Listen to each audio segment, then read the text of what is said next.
Bonjour et bienvenue sur PowerPack. J'espère que vous allez bien. Dans cette chaîne, vous trouverez des vidéos pour pouvoir améliorer vos compétences en Excel, PowerPoint, Power BI et Word. Dans cette vidéo, nous allons parler de tableaux dans Excel. Pourquoi est-ce que on a besoin de créer des tableaux dans Excel? Tout simplement pour une organisation et une clarté, car créer les tableaux permet une structuration plus lisible des données. Ça facilite également la gestion et la manipulation des informations. Ça vous permet de trier les données par ordre alphabétique, numérique ou chronologique. Ça vous permet de filtrer automatiquement pour afficher uniquement les informations nécessaires. Avec les tableaux également, vous pouvez automatiser les calculs. Comment donc créer les tableaux? Prenons un tout petit tableau, on n'a pas besoin de plus que ça. Et on va essayer de créer des tableaux pour faciliter l'organisation et avoir une clarté plus simple. Pour créer un tableau, on va dans Insertion. Mais avant d'aller dans Insertion, on va sélectionner déjà notre plage de données. Donc, on veut créer le tableau là. Ensuite, on fait Insertion. Et après, on clique sur Tableau. Donc, vous voyez là, créer un tableau pour organiser et analyser des données associées. On clique dessus. Ça nous met ici la plage sélectionnée. On a ici le bouton qui dit « Mon tableau comporte des en-têtes ». On peut décocher cela. Mais on va commencer par laisser cocher et voir comment ça va se comporter. Voilà. Vous voyez, on a les en-têtes qui ont été mis.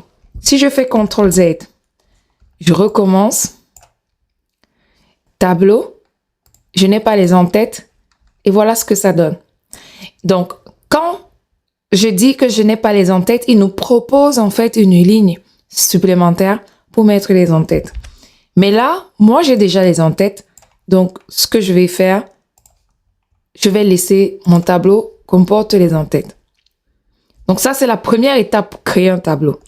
Ensuite, on a plusieurs paramètres pour pouvoir avoir le tableau beaucoup plus propre. Pour créer et optimiser le tableau, vous avez par exemple, là, vous voyez, on a l'onglet qui s'est ajouté qui s'appelle Conception de la table. Dans la conception de la table, ce qu'on va voir aujourd'hui, c'est plutôt cette partie et cette partie. Donc, option et style de tableau et style de tableau. On va introduire un tout petit peu les segments, mais il y aura une vidéo dédiée pour les segments des tableaux. Ici, ce qu'on peut faire, c'est cliquer sur ce petit bouton et on a une panoplie de choix. Donc là, si je clique là, voilà le résultat que j'ai.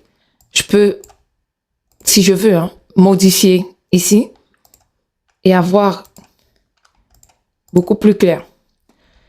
Ensuite, j'ai la possibilité ici dans la conception de la table de rajouter une ligne de total en cliquant ici sur cette case.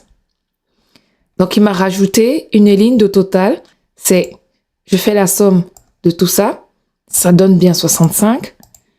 Je peux demander le max, je peux demander un nombre, je peux demander la somme. Ici, je peux demander la moyenne et l'écart type. Donc, vous voyez qu'avec un tableau, on a plusieurs possibilités. On peut faire plusieurs choses et que c'est écrit le total. Donc là, on a, comme je vous ai dit, la possibilité de faire plusieurs choix. Ici, ce sont les choix des formules qui sont le plus utilisées. Mais vous avez la possibilité d'aller dans autre fonction pour pouvoir choisir ce que vous voulez en mettant tout ici. Vous avez toutes les formules au choix. Ensuite, dans la conception également de la table, on a déjà vu les styles. On peut, en cliquant sur première colonne, faire une autre mise en forme.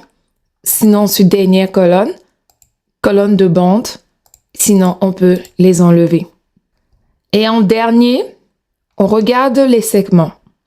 Pour les segments, si je clique, je demande d'avoir, par exemple, ici, les ventilateurs et les tablettes. J'ai ça.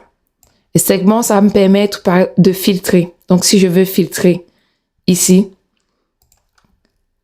le tableau change en fonction du choix que je fais ici dans le segment. Vous voyez, je peux décider d'effacer.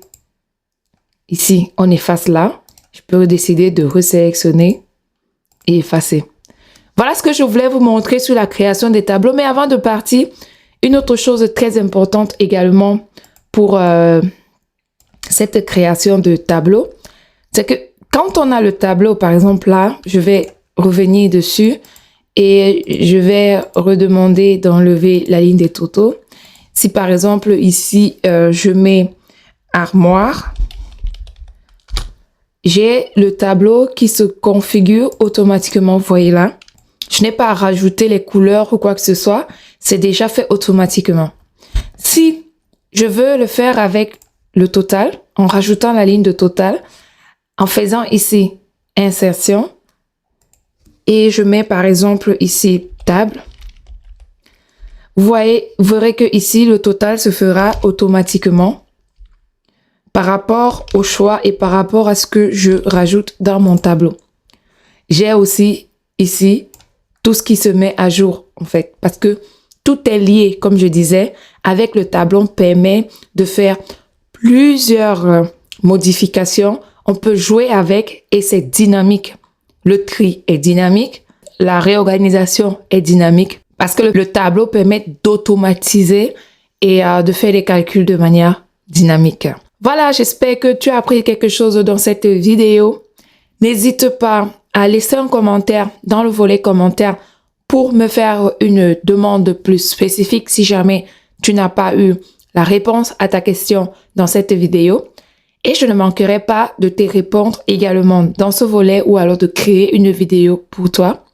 N'hésite pas à aimer, à partager et surtout à activer ta cloche de notification. Mais avant d'activer la cloche de notification, abonne-toi déjà et surtout, reste en santé et reviens très vite sur la chaîne Power Pack. Je te dis à très bientôt.